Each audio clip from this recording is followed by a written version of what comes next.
Os destaques da semana entre os julgamentos do plenário do Supremo Tribunal Federal, você confere conosco sempre aqui na TV Justiça.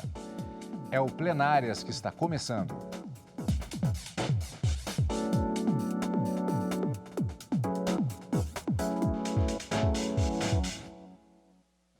Hoje com os principais momentos das sessões dos dias 5 e 6 de outubro de 2022.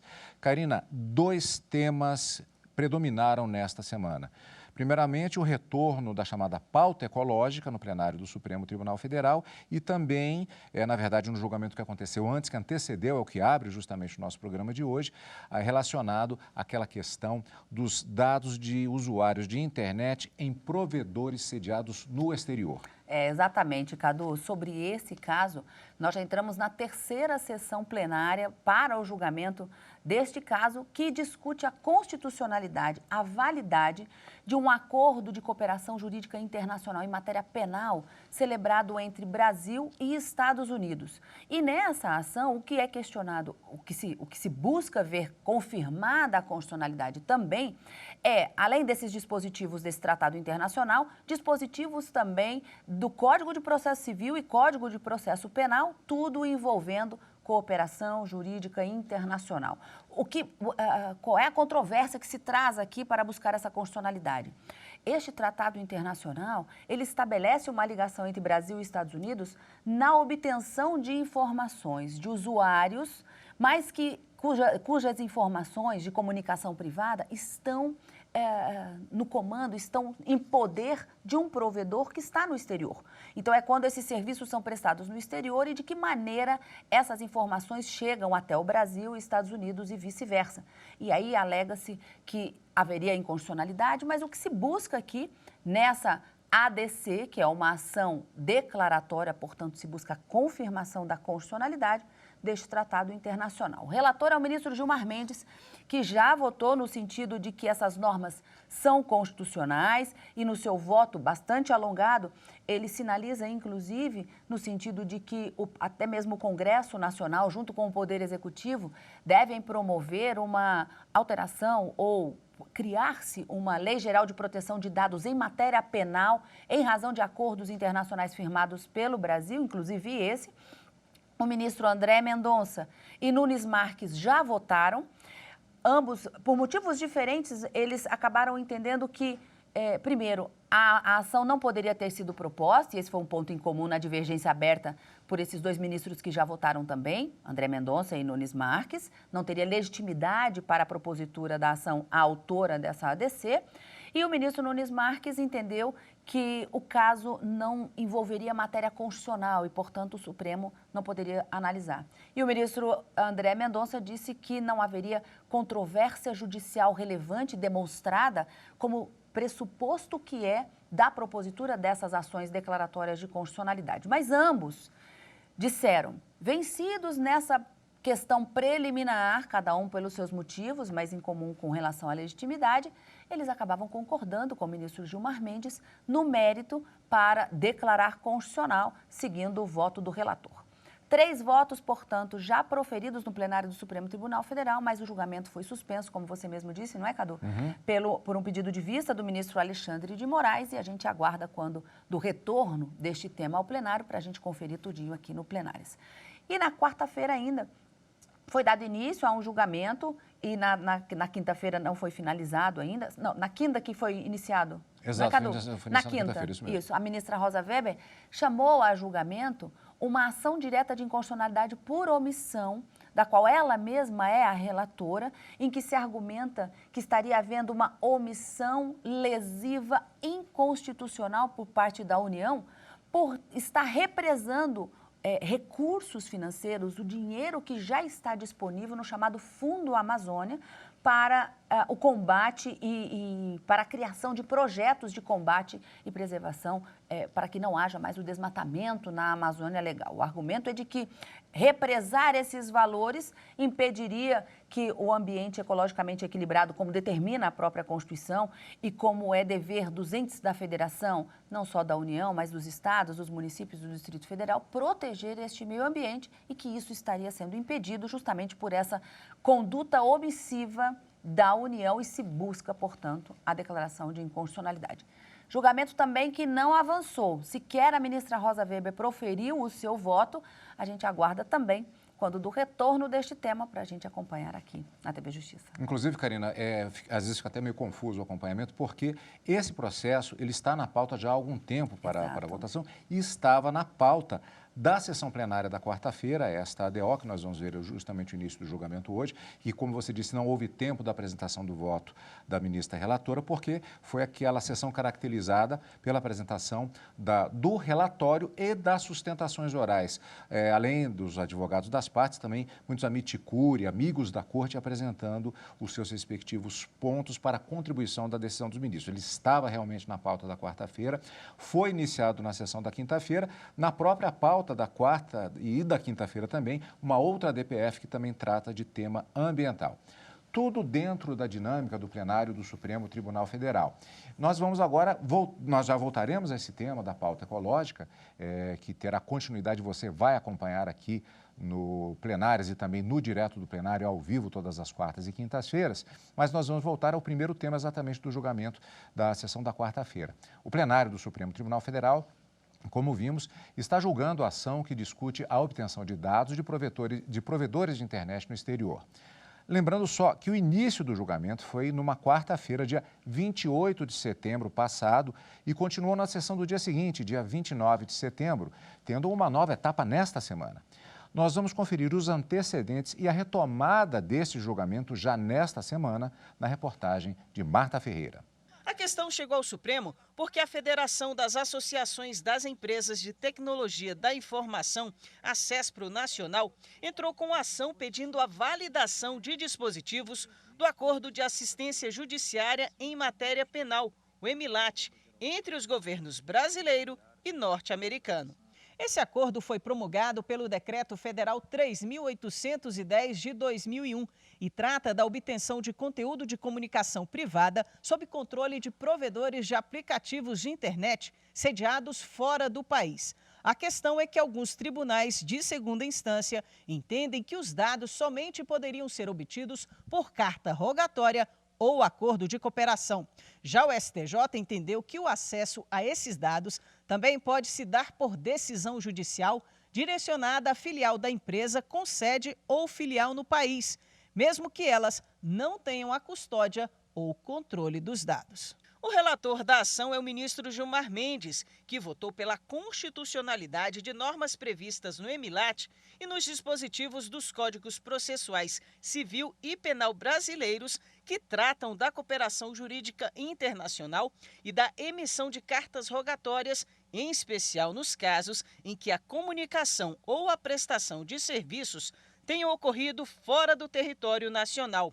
Também sugeriu que os poderes executivo e legislativo tomem providências para aperfeiçoar as leis brasileiras, especialmente a Lei de Proteção de Dados, para fins penais. Conheço da ADC, voto para julgar parcialmente procedente o pedido formulado à inicial para declarar a constitucionalidade dos dispositivos indicados, sem prejuízo da possibilidade de solicitação direta de dados e comunicações eletrônicas das autoridades nacionais a empresas de tecnologia, nas específicas hipóteses do artigo 11 do Marco Civil da Internet e do artigo 18 da Convenção de Budapeste, ou seja, nos casos de atividades de coleta e tratamento de dados no país, de posse ou controle de dados por empresa com representação no Brasil e de crimes cometidos por indivíduos localizados em território nacional. Voto outro sim para que o tribunal faça a comunicação desta decisão ao Poder Legislativo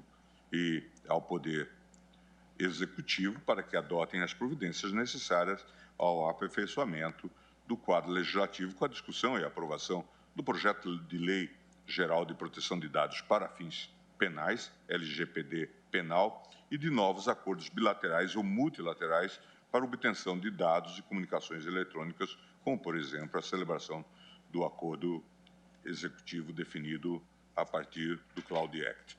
Já o ministro André Mendonça entendeu que essa ação não poderia ter sido proposta por essa entidade, mas no mérito acompanhou o entendimento do ministro Gilmar Mendes. Na retomada do julgamento, o ministro Nunes Marques também votou por não conhecer da ação e, no mérito, acompanhou o relator. A presente ação direta, com a devida vênia, está sendo exercida mais como um mandado de segurança coletivo com vistas a assegurar supostos direitos subjetivos das empresas associadas à autora. Soa, aliás, paradoxal que empresas com grande flexibilidade, inovadoras, disruptivas, desterritorializadas, invoquem para eximir-se de obrigação legal a todos impostos no Brasil de uma técnica de comunicação antiga, burocrática e destinada à prática analógica de atos processuais, mediante a translação física de coisas de um país a outro. Acontece que os arquivos eletrônicos não são exatamente como uma coisa que se transporta fisicamente de um lugar para outro. Eles são mais como uma informação abstrata que circula em fluxo e que pode ser acessada em qualquer lugar. O eminente relator falou da territorialidade dos dados. Eu prefiro dizer que os dados são ubíquos, porque, na verdade, estão em todo lugar e admitem múltiplos acessos simultâneos. Não faz sentido tratá-los como uma coisa com peso e dimensões, que precise do concurso de alguma autoridade no exterior para ser trasladado até aqui. Não se pode perder de vista, finalmente, que o EMILAT foi incorporado ao direito brasileiro no longínquo ano de 2001, quando sequer existiam telefones celulares com acesso à internet. Depois do voto do ministro Nunes Marques, o ministro Alexandre de Moraes pediu vista e o julgamento foi suspenso. Karina, é muito curioso você observar essa questão do direito e ter de se adaptar às novidades que vão surgindo no mundo, essa questão do que se torna abstrato, do que se torna um objeto de fato, informação eletrônica, dados. Desafiador, com certeza. Esse é um debate bastante interessante e que justamente o ministro Alexandre de Moraes pede vista exatamente na necessidade de se analisar profundamente. Esse julgamento ainda vai ser bastante interessante, terá diversas observações, vamos continuar acompanhando. Do ponto de vista técnico-jurídico, há um detalhe em relação a esse processo.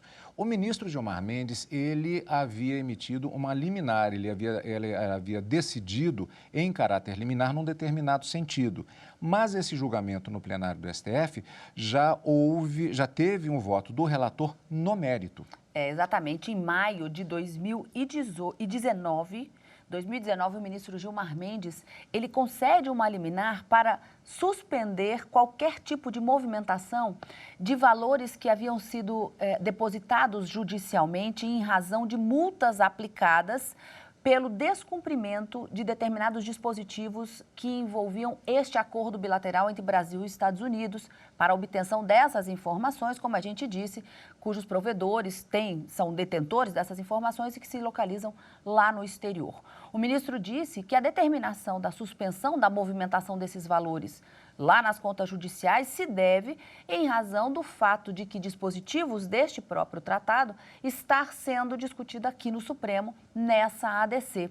Então, diante de de decisões envolvendo ou de pedidos envolvendo a declaração de inconstitucionalidade ou questionamento sobre a validade desse tratado internacional aqui no Brasil, o ministro disse, não, suspende a movimentação desses valores que são depositados em juízo, até que o Supremo decida sobre a constitucionalidade ou não dessa questão e desse acordo internacional, esse chamado EMILAT. É um acordo internacional de assistência mútua em matéria penal, celebrado entre os dois países. Então, houve uma liminar, mas agora, como você mesmo disse, Cadu, você tem toda a razão, o que está sendo discutido no plenário é o mérito, a confirmação ou não da constitucionalidade desse acordo internacional e dos dispositivos do Código de Processo Civil e Código de Processo Penal envolvendo cooperação jurídica internacional.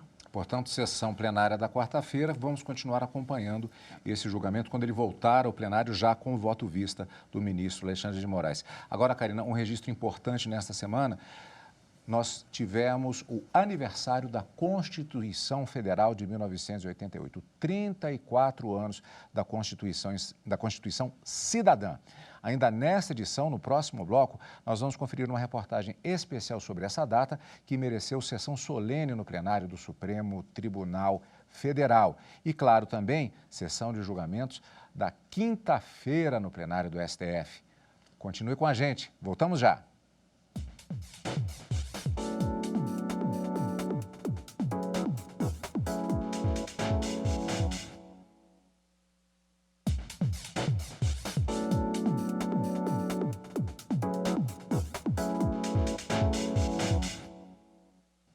Estamos de volta com o plenário e os destaques da semana.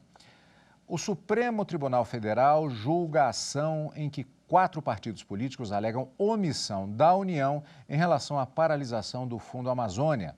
Sessão da quinta-feira, dia 6 de outubro, na reportagem de Marta Ferreira.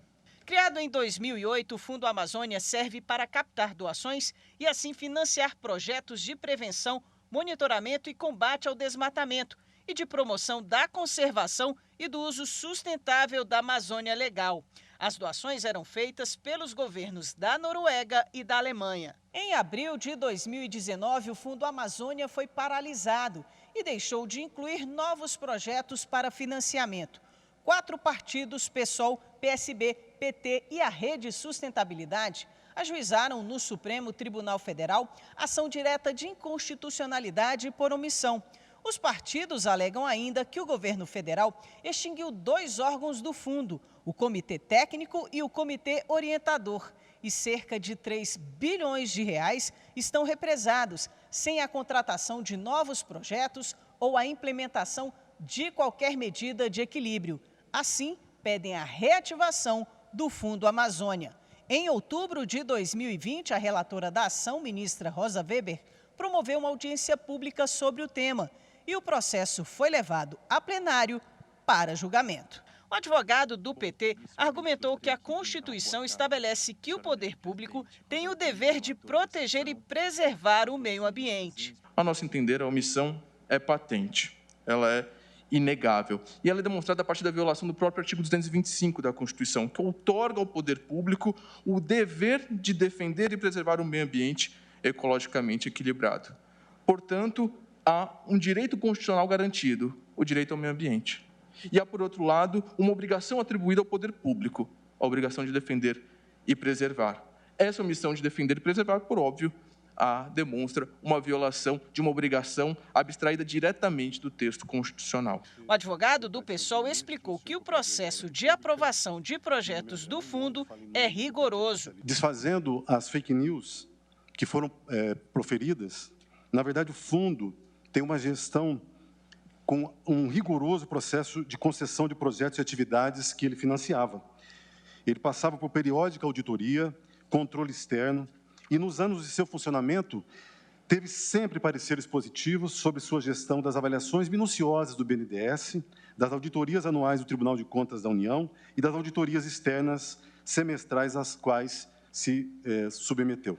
Já os advogados do PSB e da Rede Sustentabilidade destacaram as consequências da paralisação do Fundo Amazônia. O bioma amazônico passa, neste momento, já próximo de um ponto de não retorno, momento no qual o bioma não conseguiria mais se recuperar ao seu estado inicial, no momento tendo já mais de 20% do território desmatado. Também em que momento se paralisa o Fundo Amazônia? No momento em que o Estado brasileiro descumpre reiteradamente todas as metas climáticas assumidas em acordos internacionais. A omissão do governo federal não pode ser tolerada, portanto, pois estamos diante de um risco irreversível, como já foi dito, chamado ponto de não retorno. A omissão também coloca em risco a integridade do sistema climático.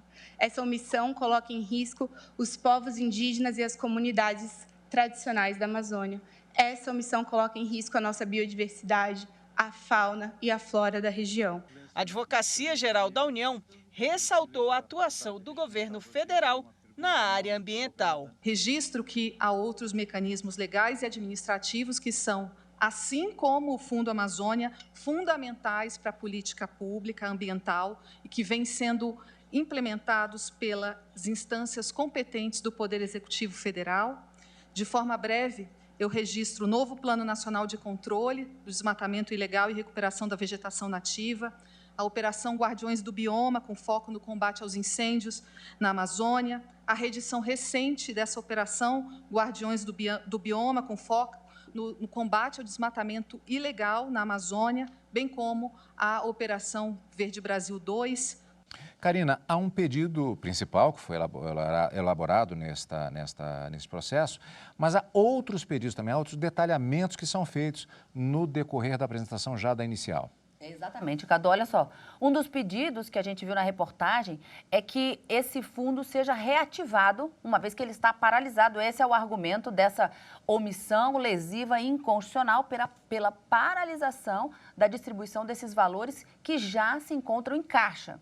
Então, a reativação do fundo, que o repasse seja feito a projetos já aprovados e que no prazo de 90 dias também sejam analisados outros projetos que estavam em andamento e que foram paralisados em razão da própria paralisação deste Fundo Nacional. E ainda há um pedido de que não haja o contingenciamento desses valores já disponíveis e em caixa, ou seja, que esses valores sejam destinados para os fins que eles existem e não para outros fins diversos do que aquele fundo foi criado. Então, há um pedido aqui sucessivo, mas o principal deles é que haja a reativação do fundo e a disponibilização desses valores para projetos já aprovados. Então, vamos aguardar quando esse tema volta ao plenário, não é, Cadu? E a gente acompanha aqui na sessão, tanto no direto do plenário como no plenárias, os principais momentos do julgamento. Mas julgamento suspenso após apenas as sustentações orais. Foi marcado, Karina, aliás, a ministra, ao final da sessão, disse que ainda ia marcar a data para julgamento, mas já está incluído na pauta da próxima quinta-feira. Lembrando que não teremos sessão na quarta-feira, dia 12, porque é feriado. Na sessão da quinta-feira, na próxima quinta-feira, dia 13, nós teremos a continuidade desse julgamento, é o que está previsto até agora. Agora nós vamos voltar à sessão plenária da quarta-feira, dia 5. Como parte das comemorações pelos 34 anos da Constituição, completados na quarta-feira, dia 5 de outubro, o Supremo Tribunal Federal lançou oficialmente um selo postal e uma exposição temática.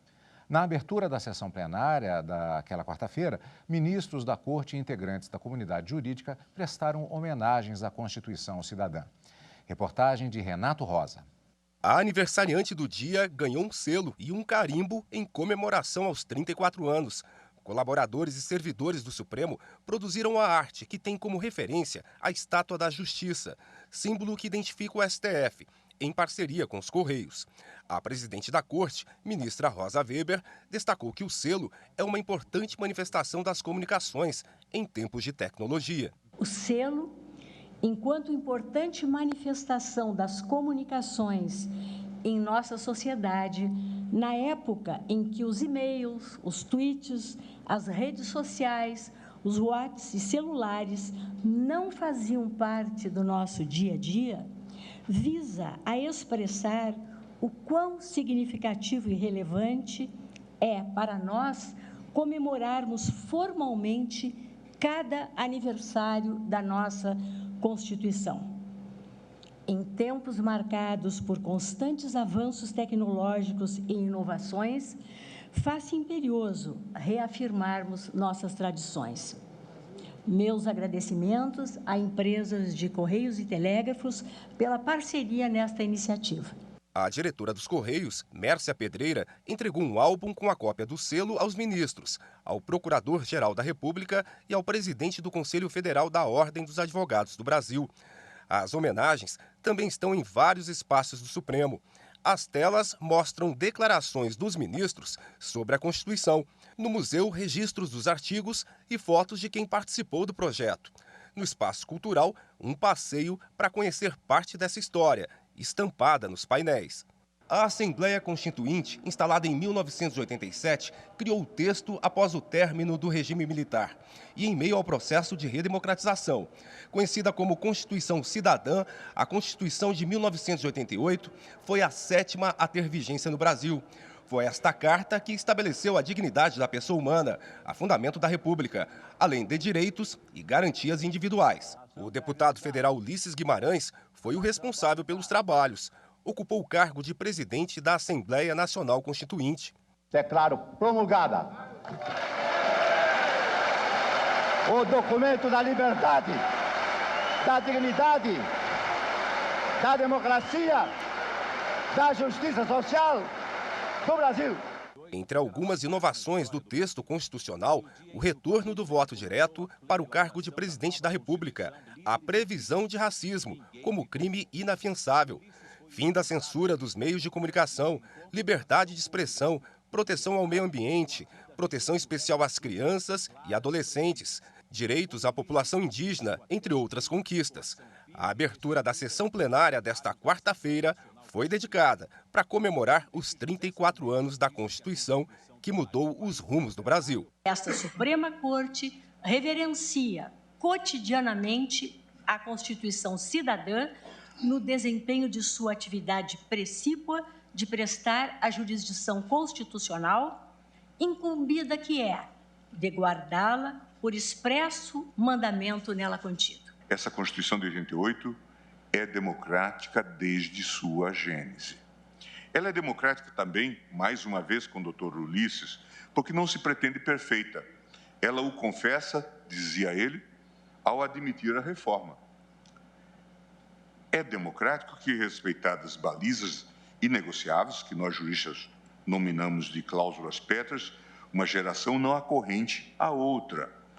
A emenda à Constituição pode cumprir com essa atualização. A Constituição de 88, com todos os seus grandes avanços e inovações, continua a grande tradição do constitucionalismo moderno, quando se estrutura em dois eixos fundamentais: a definição dos espaços invioláveis do indivíduo e o desenho institucional da estrutura e organização dos poderes. É, portanto, a um só tempo, Carta de Direitos e Carta de Competências. A Constituição representa o triunfo da liberdade sobre a repressão, dos direitos humanos sobre o arbítrio e da cidadania sobre a opressão. Fica os parabéns, portanto, para os 34 anos da Constituição Federal.